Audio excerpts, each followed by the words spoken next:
Now, the Gauteng High Court has issued a landmark judgment against the Operation Dudula, which prevents them from taking actions that target foreign nationals. And here's a detailed summary for the court's ruling.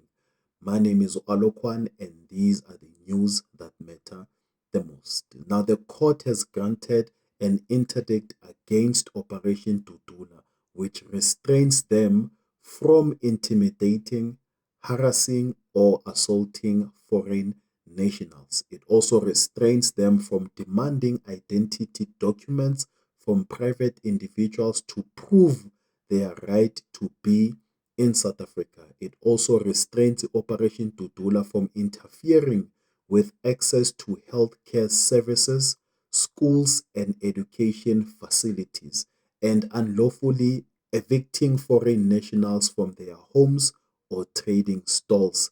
And it also restrains them from making public statements that constitute hate speech based on nationality, social origin, or ethnicity. Now, the court declared that only immigration officers or police officers have the power to demand identity documents from individuals, and private citizens, including Operation Dudula members, have no authority to demand documents or enforce immigration laws unless explicitly empowered by the law. The court also said warrantless searches are not authorized in private places, including homes and places of study, work, or business. Police officers must have reasonable suspicions before asking individuals to identify themselves as citizens, foreigners, or permanent residents.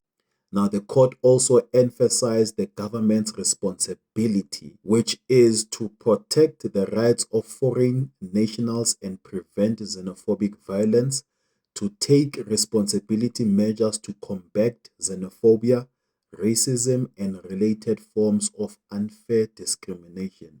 Now, the court's judgment is seen as a significant victory for human rights advocates and a reminder that South Africa's constitutional protection apply to all individuals regardless of nationality or legal status. Now, this judgment might be a victory for human rights advocates, but however, is it a judgment that is also a victory for the people of South Africa?